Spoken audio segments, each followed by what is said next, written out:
Hi guys, welcome to the third episode? Third episode. Third episode, And wow. look at these upgrades. I know. I spent a lot of time on this. I Every hope week you all it's like it. something new. It's kind of amazing. These tiles are from Amazon and they were like $200 or so for the whole thing. And they look really fabulous, I think. It looks amazing. Yeah. I'm waiting for the live studio audience next I time. know. Where does it go from here? We need to have like an applause. Yes. An applause button. Yes, an applause button. Oh boy. Okay. Well, let's get started. So today we're going to talk about a lot of things, and we're going to cover both trends, new projects, some construction updates, and a lot of other fun things. So the neighborhood from today we're going to be talking about is West Brickell. That will be a little bit later in the conversation, but it should be a nice spicy conversation. So let's start off with, as we normally do, with Anna and some of the details on reporting about trends. What's happening here with the economy? Absolutely. So the story keeps writing itself. Here we love to talk about development, how the city is being built. And it's important to put that within the context of this wealth and talent migration, which of course is providing demand for everything that's happening around us. Yes. And the data points, they just keep coming because this momentum is building. And we have this new data set that was published in Bloomberg this year, and it tracked corporate filings from the first quarter of 2019 through 2023, I believe it was. Yes. And it charts the migration of firms that have assets under management outside of New York City and California. They're departing. Okay. Both states lost close to $1 trillion of AUM. With a T. With that T. Exactly. And the state of Florida was the largest recipient of such firms departing from New York State. So in that time period, 104 firms shifted from Florida, 50 to Florida, 56 were from New York. Wow. And now, fun fact, Connecticut, which of course was the satellite destination for hedge funds that didn't want to be located in New York City, now the state of Florida has more assets under management than Connecticut. That seems like a lot. Yes. And you know, it's interesting. We talk about Miami because we like Miami, but it's really the whole state. Correct. Because it's as much as we like to think it, Miami is not the whole state. It's not. I know. It's like I grew up in New York City, and there's that New Yorker map showing the world to New Yorkers. Yeah. It's kind of the same here with Miami and the rest of the state. It's like a long, skinny piece of land between the Everglades and the water, and then nothing else exists around Pretty it. much. Yeah. But The people are there. But in that case, there are people in like Tampa and West Palm Beach. The ARC, Kathy, whatever her face is the really famous hedge fund lady. Oh, yes, I know who you mean. ARC is in Tampa. Okay. And I know that during the pandemic, a lot of people moved to West Palm Beach as well. They're the other hub. Correct. Yeah. Correct. It's not just Miami. It is Florida. Yeah. It is concentrated here. There is a map in that Bloomberg article showing that. Yeah. But this to me, when we see this map of corporate migration out, in this case for investment firms, it's important to note that it's following the same pattern of migration that we see with high net worth individuals. Okay. And it's this migration out of high tax, high lockdown states that was accelerated during COVID. Yeah. We're seeing it with IRS data that shows personal filings, and now we're seeing it with data for these corporate filings. I love it. So it's the same pattern playing out. I love it. And then also the other story I sent you.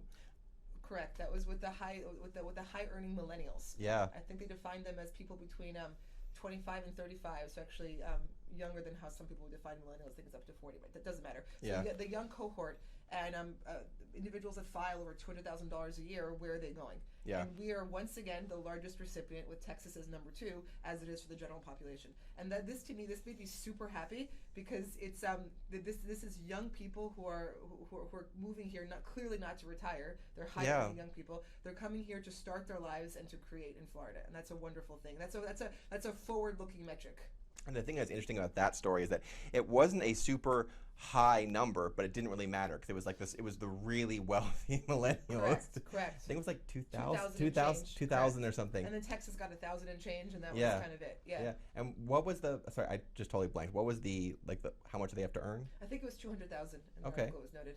Well, that's a big percentage. Correct. For young people. Yeah, because millennials are coming into, as much as boomers are trying to stop us, we're coming into having the purchasing power. Correct. And so, I mean, that's a small number, but it will grow. And I think it's great to see that millennials are starting to make above 150, That too. And then the ones that are making money are coming here. Yeah. That's part of the pattern. It's not just the hedge funds, it's also high earning young individuals, which makes sense. Yeah. And the thing interesting of that story is that millennials, they're the people who are moving to a neighborhood downtown Brickell, Edgewater. Correct. And they're spending money in the neighborhood. That's right. They're not buying a second vacation home or whatever. They're activating, like they're shopping at Whole Foods and whatever. So I think that's important to like know that these people are spending money. They're not just getting it for 2 months. Yes, out of the year. Correct. No, it's a very promising thing for our region. It speaks well to the future. It's on the other end of the spectrum. You have brain drain and young, ambitious people leaving places. Yes, we're the other end of that, which is a great place to be. It's good for our future. Well, I mean, it's like where I'm from, like from Pennsylvania. Pennsylvania has one of the biggest brain drains in the whole United States because there's just not much there. If you're not in Philadelphia or Pittsburgh, there's not much. And even then, your choices are sort of limited. So it's like, and there's lots of states like Pennsylvania. Like, you know, when you hit that certain level, it's like you either have to stop growing or leave. Be the big fish in the small pond or find another pond. Yeah, you have to go to Florida, to New York, to California to continue. And I love that we are one of those places now that's like people come here to grow. It's so good. Because people used to only come to Florida to like end. Or end. Yeah. Or both. And you know, it's so crazy to me. People forget that like 30 years ago, Miami Beach was heaven's waiting room. Yes, there's a great documentary about that. It was there's a great documentary. It's on Netflix, and it has this whole group of elderly Jewish Holocaust survivors who comprised the majority of this population at one point. Yeah. And they would all just chill. It was their retirement home. It was great. Heaven's waiting room. Yeah. And it was, I mean, it was either people who came to retire or that was also during the AIDS crisis. So that's what's called Heaven's Waiting Room. Right, correct. Both. You came there to die of natural old age or of the pandemic, AIDS pandemic. Right. But people forget how that wasn't that long ago. No, it wasn't. It wasn't. And Miami Beach at that point was not a place that you went beyond maybe some clubs or whatever and to the actual beach. Right. But like the land of Miami Beach, you didn't go there. No. And then it was like safe in the 80s. Yeah. Yeah, correct. Things change very quickly. Yeah. That's an important thing to keep in mind too. Speaking of things changing, as you know, it's the end of summer now in Miami, and it was fascinating to me this year. I have never seen the greater downtown area so full of people in the summer. Yes. It was wild. Yes. And I've been here 7 years, so I was here before COVID, and you used to be able to like walk down the middle of Biscayne in the summer and not get hit by a car. You could just like take your pictures. Yeah. Not so much. And now it's like things are popping, like restaurants. I was walking home from the gym a couple weeks ago, and it was like 10 p.m. and every restaurant that was open in downtown, there's not a ton, but everyone that was open was like packed to the gills. Yep. And it was like 95 and like 100% humidity. How cool is that? And so I was just like, wow, this is different. That people are living here now. Yeah. And it's filling in. It's awesome. Yeah. And that, I think that's when people ask me like what the biggest change is in the past couple of years, it's that. I would agree. It's that people live here now. Yeah, I've been here 10 years. So 7 years, 10 years ago was similar. Yeah. Yeah, it wasn't like that. And there's this old sort of like this joke or not joke, but like, you know, you could walk around Miami or Brickell, downtown Miami or Brickell before the pandemic and look up at night and see like 20% of the lights lit up. Everything else was dark in the summertime. Yep. Now it's like 70, 80% lights are on.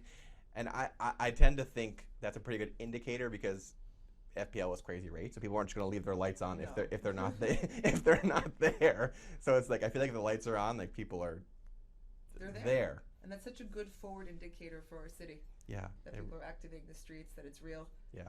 And on that same note, you're also seeing projects get built that are built for being a year-round city. Yes, exactly. And projects that aren't built for the investor set. They're built for normal people. Correct. And you know, it's companies like like PMG, Mill Creek. These are building for people who live here. Yep. And you see it in the projects too because they're building more like efficiently. They're amenitized and efficient product. Core. Yeah. Like, you know, if you like, for instance, like things that were built like 2008, like let's say Biscayne, 50 Biscayne, you walk in and they're huge. Mhm. Like the floor plans are huge. Mhm. And it was like it wasn't built very efficiently. No, no. And like it was built for an investor and to get a square footage and whatever. Now they're building a little bit smaller but way more And efficiently. with a lifestyle consideration. They're Exactly. built for lifestyle. Work from home, like an office, like it's built. And then you go to the amenities now, and the amenities actually make sense. Correct. Because, we've talked about this before. Some of these condo buildings have amenities that no one ever uses. They just check the box with the amenities, like we have Exactly. it. No one ever uses it, but it's there. Yeah, and now they're building multifamily, so it's like they're building amenities that people use. It's a great thing. And it's a great thing in many ways that we still had and have so many lots available for construction within the urban core, because our city can be built for the future. It's not built out yet. Yes. So we can build for this new reality. Exactly. Which is a great thing. I know, I love it. It's still crazy to me. I still walk around downtown, I look at empty lots, and I'm just like, the fact that they're there in a major city is wild to me. Yeah, and they really are. Tiny. It's like one floor retail in a prime, and it's zoned for mixed use, high rise, 60+ floors, and there's like a laundromat or something. I know, it's still there, right it's there. still there. Oh, and last week we were talking about Edgewater and how it goes from like 60 stories to like one story. It's really amazing. It is. But I've really been happy to watch the transformation of downtown and greater downtown and Miami-Dade over the past couple of years. I know we're having growth problems, but I'd rather have growth problems than the opposite. You know what? Growth problems are a good thing to have. Yeah. It means that there's money flowing in, there's talent flowing in, and when there is such, and there's optimism, because I think it's important to point out that there is optimism here. Yeah. People are coming here because they want to live and create, and there's an optimistic undertone to it. And they self-select. Yes. They're not just coming here from an opportunistic standpoint, I'm just going to put money there and leave. People are coming to live here with an optimistic sort of energy behind it. They're moving their families here. Exactly. And so you have smart people coming here, you have money coming here, there will be solutions. Growth pains are normal. Yeah. And I think it's funny you say the families thing, because I was reading a story about how there's a problem with like private schools. Oh, it's huge. It's a big problem. Because all these executives moving down, they want to put their kids in private schools, and all the private schools are full. So people the gossip is that Citadel bought I don't know, whatever, a huge amount of slots. I've heard the same gossip. In perpetuity. Yes. For their execs. They donated tons of money in order to help. Oops. We're losing. We're losing. I've heard this too. And there's also a prominent New York City private school, I'm blanking the name right now, that has a real international curriculum. It's famous. I'm blanking on the name, but they will be having a South Florida Miami location in a few years too. In my tech groups, there's actually been conversations about how do we entice new private schools to come here. Yeah. Because that says what you will about our school system, but when you get to some income levels, people are going to put their kids in private schools regardless. They will regardless. It's inevitable. Yeah. It's not a consideration. Yeah. Yeah. So, but it is interesting because I've talked to people, influential people who are trying to band together to bring more private schools I've here. heard this too. Same, correct. I've been having doing it on their own. Conversations all the time. It's a real consideration when you talk to families moving here from New York or the Hamptons, wherever. It's the schools. The schools are at the forefront of everyone's mind because they are so tight right now. Yeah. And they're not getting. It's not easing up. No. And everyone knows that. And that also is a forward-looking indicator of the prosperity of our region, because people don't mess around with their kids. When the schools are full, that means that actual people have moved to live here. Speaking of schools, we're going to jump into this, but our neighbor we're talking about, West Brickell, they are building a charter school, I believe. Oh.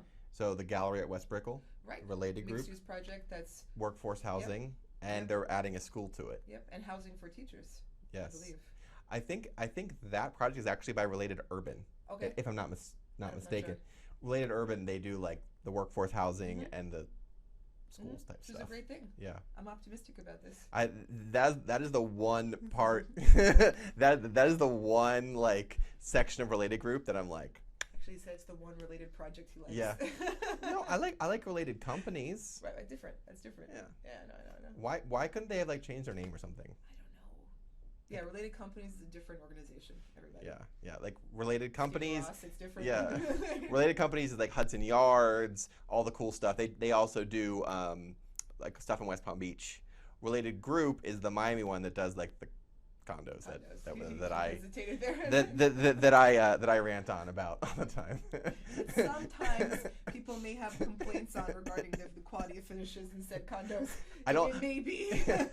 I don't think we'll have, I don't get to worry about Related Group ever sponsoring us because I know we just. that's a loss. That's a loss. Related Go, they tried to do that. The Deauville. They tried to build the Deauville site. Yes. And that was a big thing. They brought it to vote in the city of Miami Beach, and they lost. But they attempted to rebuild at the Deauville site.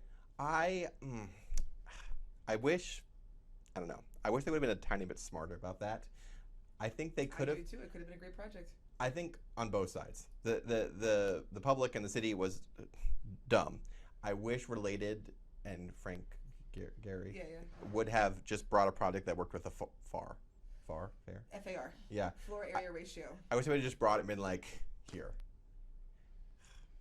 And I mean, you know this. Your favorite project is Crescent Heights' 5 Park, and It took a long time. It took 20 years. Yeah. And they had to I think sue the city to fix the floor area ratio. They got they had an exemption. Only one instance of that definition of FAR can be used in that building. But, yeah. And they had to give a park and a bridge and all that stuff. Yeah. But the owners of the Deauville site are very difficult.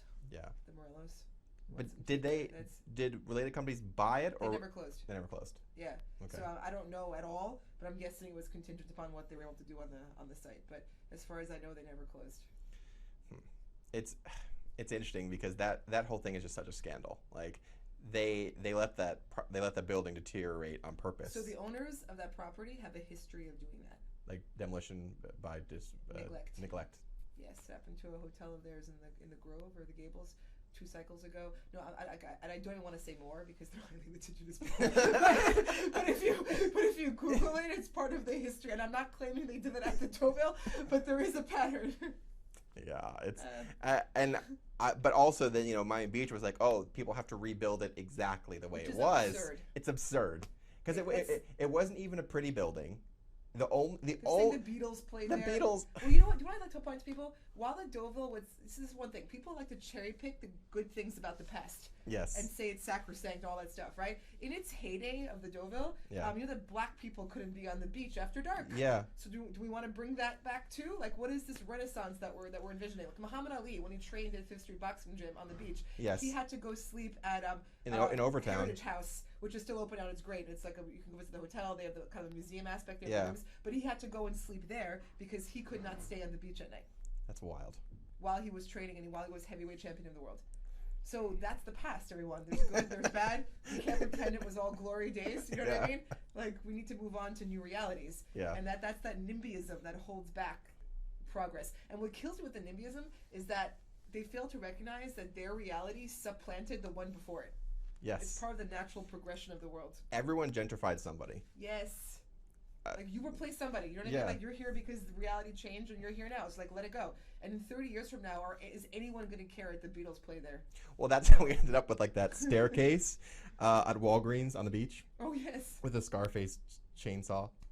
Like, they demolished it and left a concrete staircase that has a plaque on it that says, this is where the Scarface chainsaw, like, and now it's a Walgreens. That's more recent history.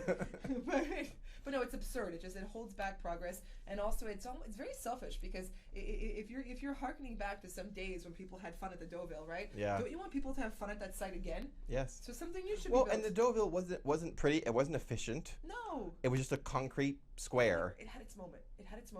Like, God bless. And I know we're ranting at Miami Beach, but when they tried to do, was it Tara who tried to do the marina? Yes. The Suntex Marina. Yes, yeah. And they presented a beautiful, stunning, like, Starchitect project that would provide, like, green space and, like... They say no. Miami Beach is very difficult. They say no to everything, just about. And they talk about overdevelopment, but what has been developed in Miami Beach? Very little. And if it has, it's been for the ultra-wealthy. Correct. Because why? Land scarcity. They locked in this whole middle district of Flamingo Historic District. Yes. It's the only contiguous blanket zoning of historic in the country. What?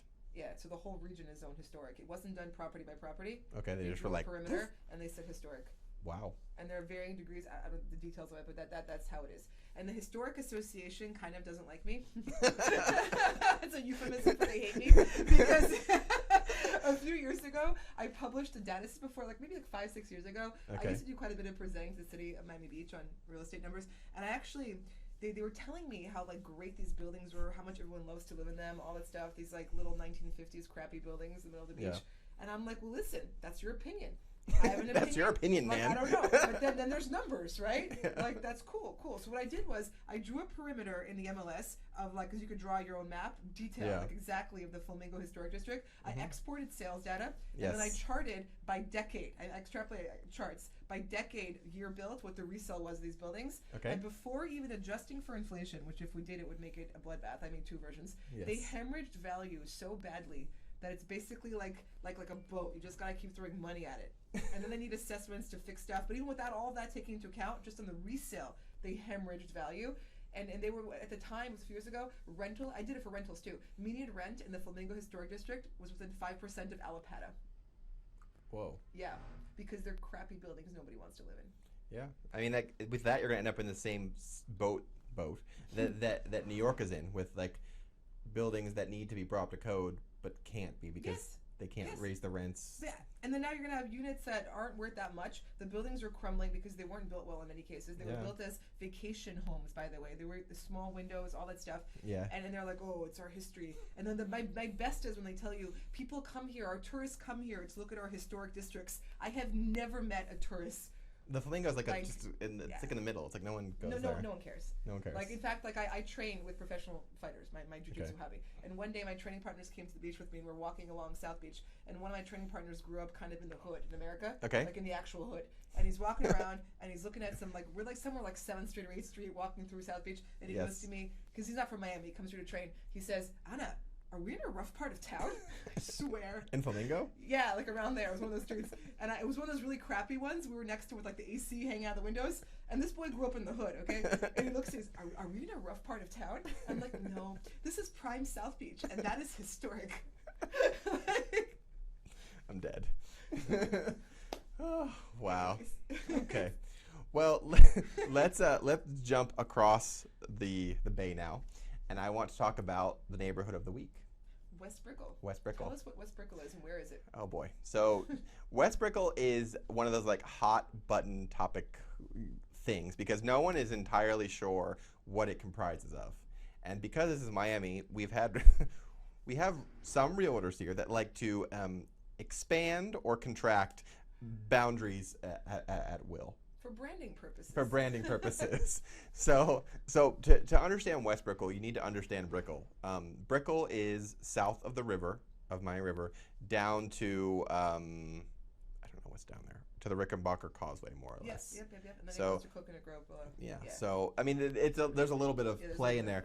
But that's the hard boundary. And then Brickell goes to about 95. Okay. That's like Brickell proper. Inside of those, there are individual neighborhoods or sub-neighborhoods. The one we're talking about today, West Brickell, is this.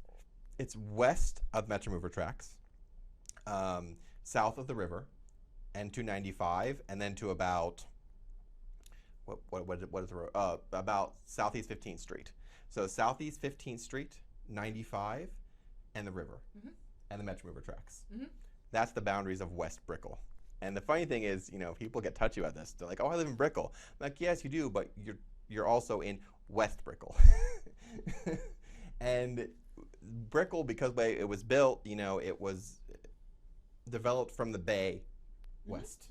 So everything happened in the bay, and then it's been. Many neighborhoods have been. People develop the waterfront, and then it fills in. Yeah. So West Brickell has been slower to develop. And you have a lot of those 1980s, 1960s, 1970s buildings and a lot of single-family places as well. They're just sort of like chilling there. And now Brickell itself, Brickell proper, is full. Like east of the Metro River tracks, it's full, more or less. There might be a few little pockets there, but by and large, very developed. Downtown, more than Edgewater, it's... Yeah. And you also have to remember that previous to 70-something, those... The Metro Rail was the right-of-way for Flagler's Railway. Oh. So you know where Brightline is today? South of that, those tracks continued and went all the way to Key West. Okay. And I think they stopped running in like the 1960s or something. But before the Metro Rail was there, it was the Flagler East Coast Railway. The entire right-of-way all the way down. So you were west of the tracks. Literally, on the other side of the tracks. Other side of the tracks. So anyways, West Brickell. There is a ton going on there now because Brickell's full, so the money is coming this way, and the buildings are older, easier to buy up. Easier. I have one of my favorite projects there is One Southside Park. Okay. Why? It's really tall, and really interesting architecturally. It's sort of in the same vein as like the Waldorf Astoria, with like the boxes and stuff. But it's more, I don't know. It's a larger plot of land, so they're able to like do more interesting stacking things. And also, they're integrating the project into Southside Park, what it's named for. Southside Park is a very historic park. There's not a log cabin, but some sort of cabin-ish thing there that's been there for like a long time. And then there's like, a playground and basketball courts and all that, but it's basically the only park green area in Brickell. That's true. Because they didn't think about parks now. Brickell. You're absolutely right. Yeah, there's no green space in Brickell, which is terrible. The underline sort of counts, but like as far as like a continuous. No, there isn't. Yeah, so One Southside Park is like the only like actual green space in Brickell. Excellent point. But it was really badly configured and set up. It just was sort of like, it wasn't great. So, and then there's also the fire station right there. So the One Southside Park is going to, number one, improve the Southside Park. They're going to totally redo it, leave the historic cabin or whatever is there. They're going to integrate the fire station into the new project. Okay. And then they're going to integrate the One Southside Park into the underline. Because right now it's walled off the underline. You can't actually get there. You have to like walk over. Who's the developer for this? It's not Terra. It's I don't know. I'm sorry. I'm blanking on it. But it's cool because it's multifamily, hotel, and there was something else like retail. But it is a massive project. I think it's like close to 70 stories. Oh wow. Yeah. It's super tall then. Super tall, and I know the hotel is gonna be by Treehouse. Okay. I know that's the hotel. And it's a multifamily. So I think it's a cool project. If you get a chance to look it up. What's the status of it? So it was a brownfield site. So they had to like dig out all the dirt. So I went by it last week and it was like a 30-foot hole in the ground. Okay. That's good. That's great. Yeah. Get right to work. Yeah, because normally in Miami we hit the water table in Miami is so high. You go like 6 feet down and you're like make a lake. So they had to do like the cofferdams and then empty it out. Okay. So they emptied it out and they're gonna put the dirt back and then build the project. Okay. But it's a massive undertaking because they have to build a temporary fire station and then demolish the current fire station. So I'm excited about that project. And then also the gallery at West Brickell is there. Right, which is a private-public collaboration with related group we were saying earlier. Yeah, and the workforce housing will be great. That's a wonderful thing. Yeah. That makes me happy. I'm optimistic about this. So, and that's the thing I like about West Brickell is that West Brickell is a little less pretentious than Brickell. It's newer, but it's also like different vibe. I went to a party that my friend Rosa had, and it was at one of the buildings at West Brickell, and the outside of the building didn't look all that fabulous. But the interior was super nice. It was efficient, great amenities, chill. Because let's face it, when you go somewhere like SLS Lux or the Flatiron, it's like a whole show. Show. Girls are in 6-inch heels and just it's like it's a bit much. Not that I don't like that. It's a fun thing to like. You have to be like in the mood for that. Like I couldn't. That's one of the reasons I only lived in Brickell for like 6 months, because I felt really out of place. Yeah, me too, actually. And like even going down to like get groceries, like girls were in like full beats and like heels, and I know. I'm just like, no. I know. I know. Yeah, Brickell. So I like Brickell, but I grew up in New York City, and I've had people tell me, "Oh, you grew up in New York City, so you must want to live in Brickell." And my answer is no. Actually, I have no desire to live in Brickell. Brickell. I always say this, and people get a little mad, but Brickell is a fabulous amenity to the rest of the city. Oh, it's well put. Yes, because you have all the restaurants and shops you can get. You can take the Metro Mover or Metro Rail, and you can get in there and you can get out. You can go back to your... Because traffic getting in and out of Brickell. When I live in South Beach, it should be just 15 minutes. If I have a meeting and I have to be on time, of course, I'll leave an hour before. because you never know. It could be an hour door to door. Yeah. Between traffic, parking, door to door, it could be an hour. Yeah. And then if those bridges go up, you're That's you're what I'm saying. toasted. You have to account 15 minutes potentially for the bridges And there's only two. I mean, there's the 3 bridges, and then you have the 2 exits onto 95, and then you have US 1 going south. Yep. Those are your exits. Yep. And so, if your whole life revolves around Brickell and everything, it's you're fine. walking to the office, You're you're fine. walking home, you're good. But if you You're have, good. like for me, I get kind of not claustrophobic, but like anxious if I can't get somewhere quickly.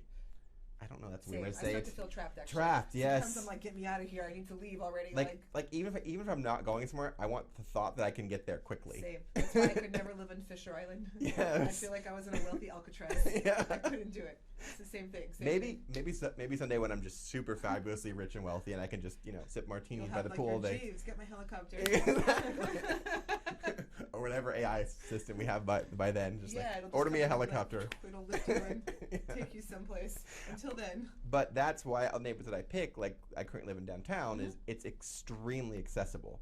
Anywhere I want to go, 10 to 15 minutes. Yep, I like downtown a lot for that reason. And so, but yeah, that's sort of my rant. So West Brickell's more chill. I feel like it's more chill, and there's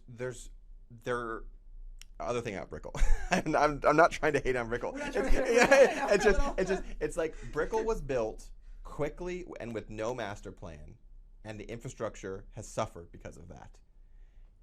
And that's really the city and the county's fault. Like it's not the developers took advantage of it, but the city and the county let it happen. Because Brickell was largely built in a previous cycle. Yes. Just put it that way. And it was built quickly, like the banks were about to bust, so they need to build it quick. So this finishes down white flag. Shiny. Yeah. Quick. The loan's due today. But what happened is there was no. I don't even think Miami-21 was in effect when Brickell was. No, when it started, no. Yeah. No. So like you just have these buildings with 600 units, and like the sidewalks are like this big. Yeah. Or there's like 6 condo buildings all exiting their parking garages onto like one spot, and then there's no green space. Correct, and it actually does not feel like New York City. I get asked this. It's because New York City, while very dense, New York City has street life. The buildings have stuff on the streets. There's delis, there's stuff. Brickell is built more on what I call a Toronto model. Yes. Where you have like plazas and entrances, and there's not much really on the streets between the buildings. Yeah, exactly. Like there's like you go to certain spots. Correct. There's not like a line of shops down. Yeah, it's like a newer Toronto in my opinion. Yeah. Kind of. And then like when you have Brickell City Center, for instance, which is a fabulous, beautiful mall, but it's very inward facing. Correct. Everything's inward facing. Correct. I don't think Brickell City they made like 2 or 3 things on the outside. Not much. You have to go in there. Go in there. It's not like that. But New York is outward facing. It's different. It's outward facing. Yeah. Yep. So all that to say is that if you like Brickell, fabulous, good for you.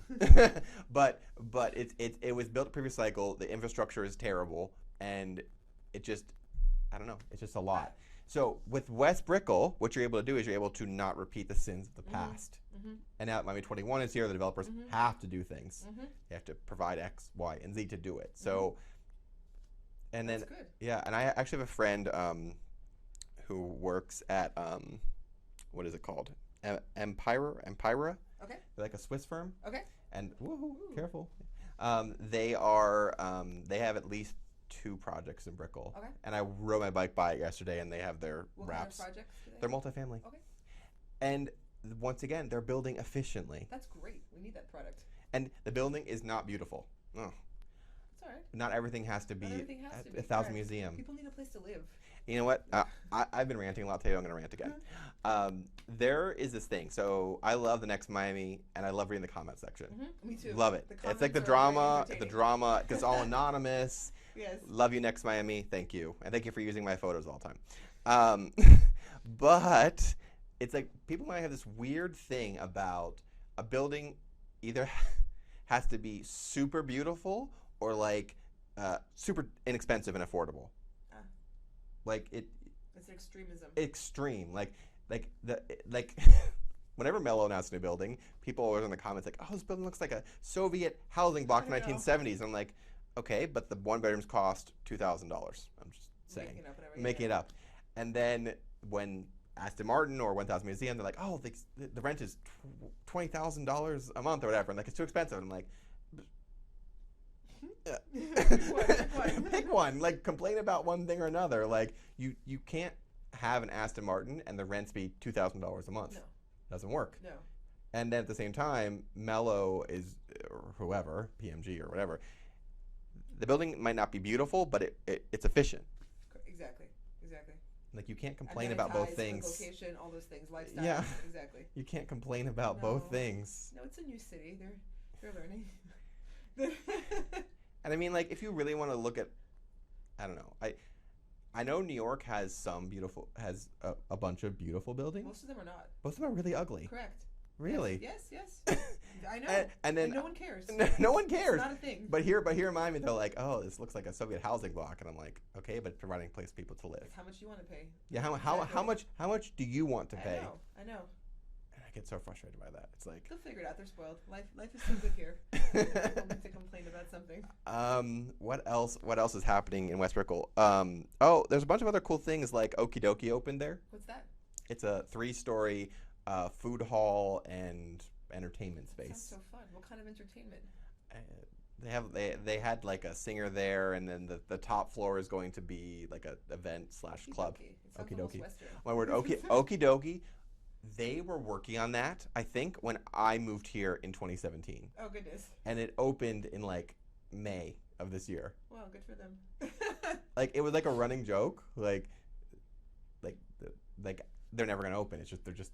And I mean, they had COVID in the way and other fun things, but I think it took them 6 or 7 years to open.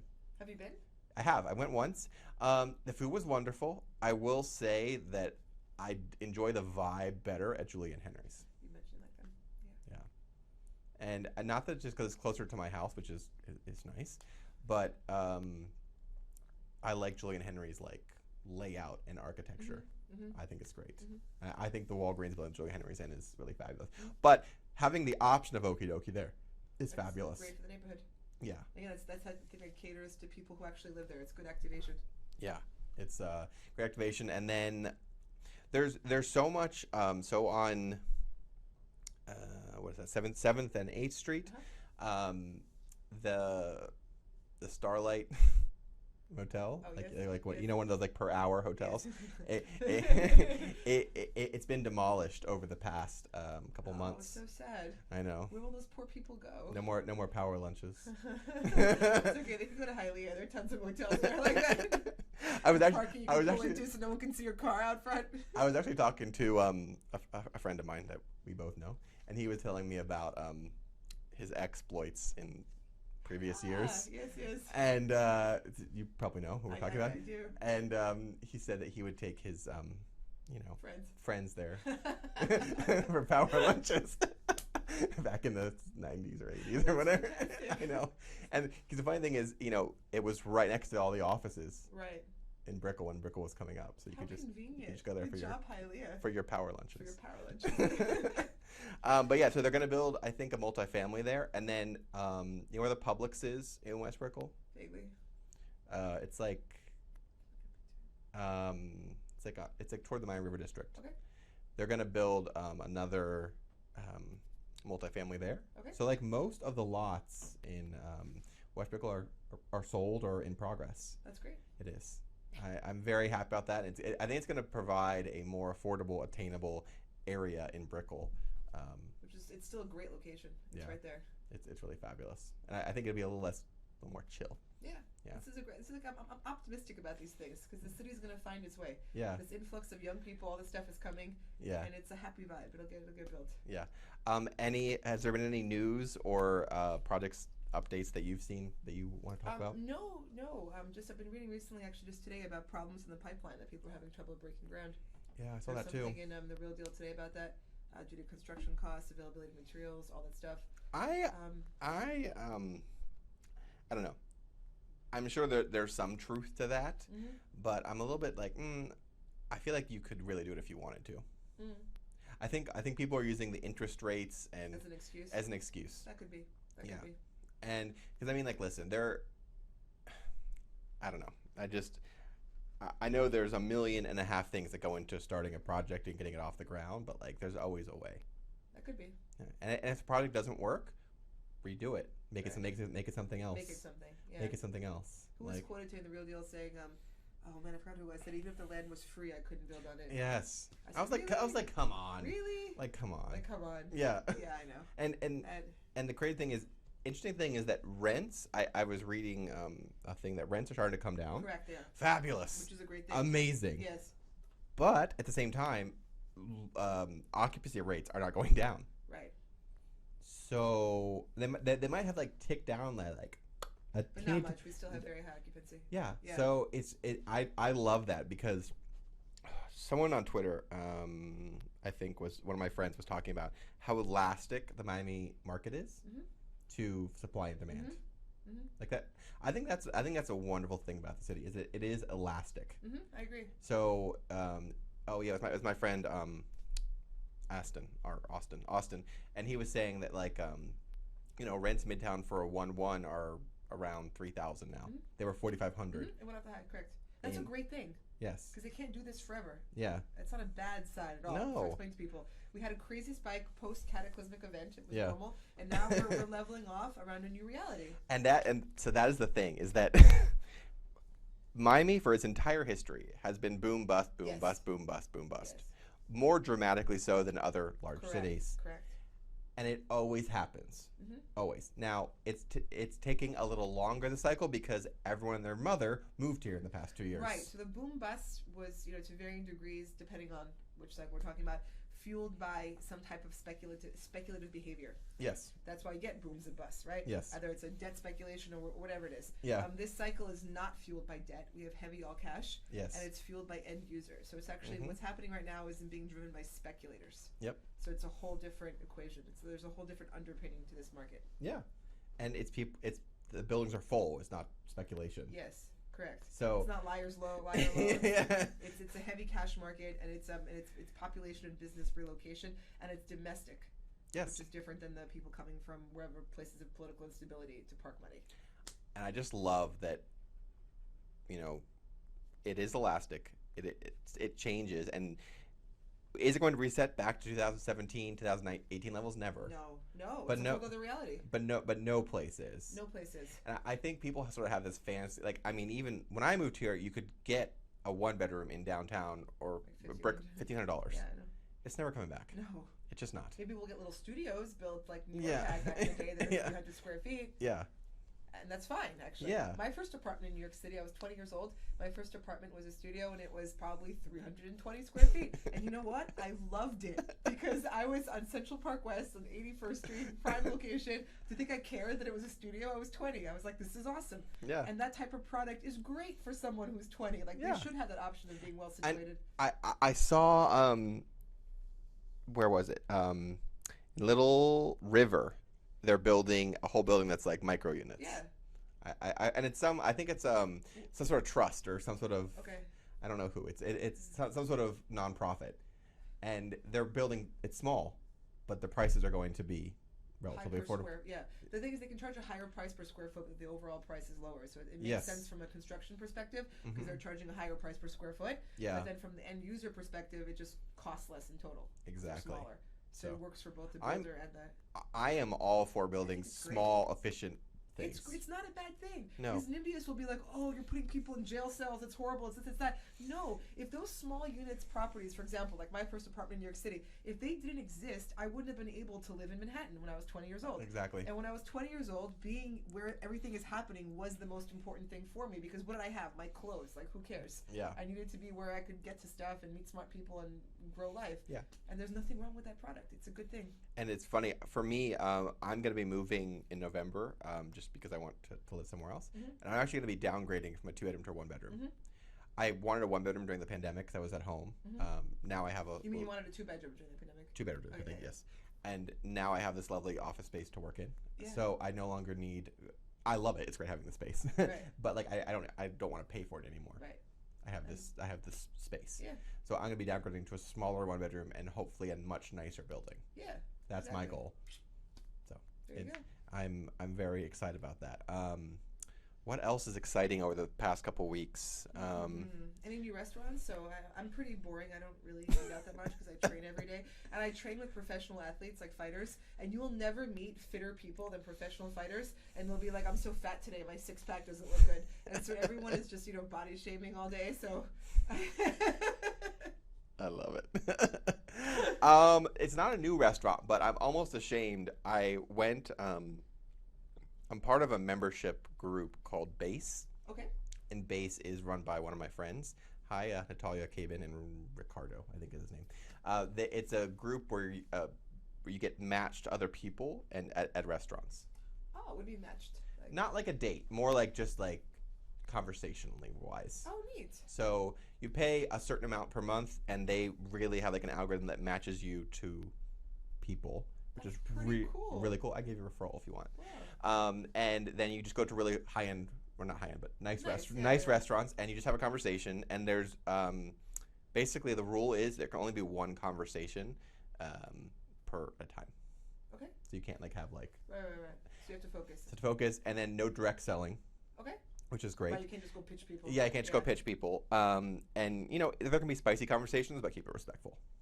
That's the rules. But anyways, all that for base. But I went to Red Rooster for the first time. Okay. You ever been? No. It's a soul food restaurant in Overtown. Oh, fun. And it's like 3 blocks from my house. I'm ashamed. Cool. I'm so ashamed because I've lived here for like 7 years and never went there. Super cool. But it was so good. And I had jambalaya. I had some sort of fish. And like it was insane. It was like I was eating in like Mississippi or Alabama or something. That sounds awesome. Because Florida does not have really good soul food. No. And I mean not in this South Florida. Yeah. South Florida. But it was so good. I'd highly recommend it. That sounds wonderful. And next cheat day. And and like they had art all over the walls like about Overtown's history of like black musicians, because Overtown used to be called the Broadway of the South or something of the South. It was really cool, but that food was really wonderful. That sounds really good. Any other projects that 501 First is like really going fast. Okay. Like they're on like the 2nd floor. Really? Yes. Huh. And 501 First. So maybe we can cover this in our next thing. Because I need to figure out a name for the neighborhood I currently live in. It doesn't have a name, and so I live on 5th Street. And if you go from 5th Street to 5th and 6th Street, basically, from Biscayne to 95, that is its own little world, and it's not in downtown, it's not in Park West. That's true. It's not in my world center, technically. It's like its own little, like... We need a new name. Yeah, I don't know what to call it, but there is so much happening there. It's ridiculous. We'll talk about it later, but just the projects I know about. 501 First, Nativo, or whatever they're calling it these days.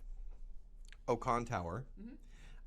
600 My World Center, the Crosby, and then what else is up there? And then if you keep going, there is whatever is going to replace the Miami Station, like across from the Publix there. There's like 6 or 7 projects in like a little tiny pocket, and it's insane. The whole area when it's done. Oh, and Mellow Downtown 6, so another Mellow building, and there's like. It's like 4,000 units in like this much space. It's wild, and there's nothing there currently because it's the tracks. Like it's the spur to the port. That has, and then also on Biscayne, there's Miami-Dade College's parking lot that makes me mad. So how cool! It's going to be a whole new area. Born. And I mean, I guess it could be absorbed in my World Center, but. I don't know. It's like a weird like little area that's just gonna like pop off in the next 3 to 4 years. It's gonna go from like dust to like 60-story buildings. How awesome is that? Yeah. So, any other final words from you before we end? No, that's about it. Okay. Just the story keeps writing itself is what I keep saying, and then I'm kind of marveling that it's actually happening. Yeah. The information keeps coming in that we're just ascending. Yeah, and guys, keep the comments and tweets and everything coming. If there's something that you want us to cover. Please let us know. Yep. I try and stay up to date, but there's things that there's a lot happening. So send us in thoughts, comments, questions. Yeah, and if there's tea or things that you can't say out loud, but you want us to say out loud, we're happy to do it. We still need to get our teacups. We do. We're gonna get on a little table. We need to get little teacups here. We're gonna go like this. We're gonna sip tea. All right, guys. Thank you so much for watching. We will see you again in 2 weeks. And yeah, long Miami. Long Miami. Bye, guys. Yay, so good.